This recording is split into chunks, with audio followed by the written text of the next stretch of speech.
Salam sehat, salam damai sejahtera. Selamat bergabung kembali dalam layanan Misbah Keluarga.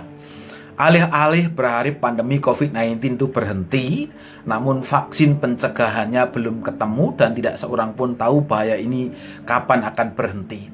Ada beberapa orang yang mulai putus asa sehingga mereka katakan terserah mau apa. Ada juga contoh misalkan Mbah Tukijo di Wonosobo yang viral mindahin marka pembatas jalan sambil ngomel-ngomel pada petugas. Ada juga yang nekat berjubel di pasar hanya untuk membeli baju baru. Virus COVID-19 tidak tahu pasar, yang tahu pasar itu kita. Virus COVID-19 tidak kenal usia, dia bisa nempel pada manusia dalam segala usia. Virus COVID-19 juga tidak tahu aturan, yang tahu aturan itu kita. Jadi kalau ada manusia tidak mau ikut aturan, itu apa bedanya dengan COVID-19 yang bisa membinasakan sesama manusia? Sambil berharap wabah ini bisa cepat selesai, bersyukur pemerintah membuat tatanan baru yang kita kenal dengan new normal. Jangan parno, jangan mempolitisir. Mari kita berpikir positif terhadap tatanan baru ini, karena tujuannya adalah agar sekalipun di tengah pandemi, maka kita akan tetap produktif dan tetap selamat. Yang harus kita lakukan adalah berjaga dan berdoa dengan mengikuti protokol kesehatan yang sudah ditetapkan oleh pemerintah. Oleh sebab itu, pohon pola hidup orang beriman Misbah Keluarga hari ini adalah berjaga dan berdoa untuk tetap produktif dan selamat. Belum ada yang tahu sumber COVID-19 ini dari mana atau dari siapa. Jika COVID-19 ini kita anggap sebagai pencobaan, yang jelas pencobaan itu bukan dari Tuhan, karena Tuhan tidak pernah mencobai dan tidak bisa dicobai. Yang kita tahu pencobaan itu sumbernya dari iblis, dari diri sendiri, atau dari orang fasik. Saat iblis mencobai Yesus untuk jatuh dalam 3 area, kurang baiknya apa Yesus itu? Lukas 3 ayat 21, Yesus sudah dibaptis. Lukas 3 ayat 22 menyebutkan surga menyatakan ia adalah anak yang dikasihi. Lukas 4 ayat 1 mengatakan Yesus penuh dengan Roh Kudus. Lukas 4 ayat 2 mengatakan ia berpuasa 40 hari 40 malam, tidak makan dan tidak minum. Tetapi ayat 2 juga mengatakan bahwa Yesus dicobai iblis. Tahap pertama, pencobaan di area tubuh. Yesus dicobai dalam urusan kampung tengah. Yesus disuruh oleh iblis untuk menjadikan batu menjadi roti.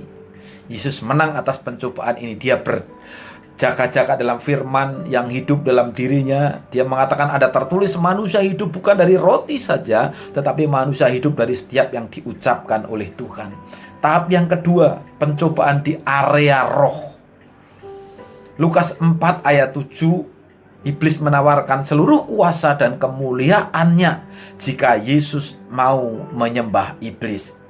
Yesus menang atas pencobaan ini dengan berjaga-jaga dalam firman. Ada tertulis, engkau harus menyembah Tuhan Allahmu dan hanya kepada Dia sajalah engkau berbakti.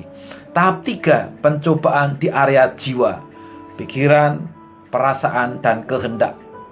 Untuk membuktikan bahwa dirinya adalah anak Allah, iblis menyuruh Yesus melompat dari hubungan bait Allah.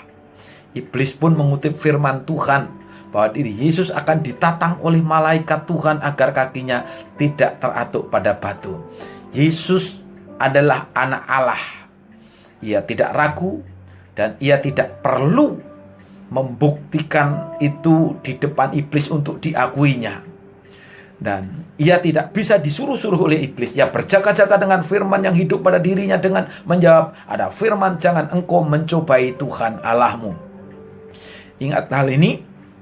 Hati-hati jika saudara sedang pelayanan pelepasan, kemudian orang yang kerasukan itu kesurupan, kemudian dia minta darah ayam, ayam hitam, ayam putih, ayam kalkun, ayam goreng, ayam rebus, apapun, jangan mau. Saudara sedang dikerjain oleh iblis. Yesus yang sedemikian rohani saja masih dicobai oleh iblis. Lalu siapa kita ini? Bagaimana cara waspada terhadap iblis? Berjaga-jagalah dan berdoalah supaya kamu jangan jatuh ke dalam pencobaan. Roh memang kuat, tetapi daging ini lemah. Demikian Matius 26 ayat 41. Janganlah beri kesempatan kepada iblis. Efesus 4 ayat 27. Karena itu tunduklah kepada Allah dan lawanlah iblis, maka ia akan lari daripadamu. Yakobus 4 ayat 7. Sekali lagi harus ingat bahwa sumber pencobaan tidak selalu dari iblis, tapi dari diri kita sendiri juga bisa. Tetapi tiap-tiap orang dicobai oleh keinginannya sendiri, karena ia diseret dan dipikat olehnya. Yakobus 1 ayat 14. Jangan anggap enteng ancaman pandemi corona ini. Sekali lagi, jangan anggap enteng. Kita telah tahu kekuatan musuh dan kita tahu bagaimana caranya. Membiasakan diri hidup bersih, mencuci tangan dengan sabun atau dengan hand sanitizer, menggunakan masker, tidak mengadakan kontak fisik dengan orang lain, hindari kerumunan sampai virus ini berhenti. Dan ini adalah cara yang bijak untuk kita berjaga-jaga sambil terus berdoa. Biarlah produktivitas, pekerjaan, kesehatan, persaudaraan, semangat, serta keselamatan pribadi dan keluarga itu terjadi pada saudara. Hendaklah dan biarlah kita menang atas pencobaan ini, dan kita bisa memulai pelayanan. Inilah makna new normal atau tatanan baru untuk menang melawan COVID-19, agar kita semua tetap produktif dan selamat. Tuhan Yesus memberkati.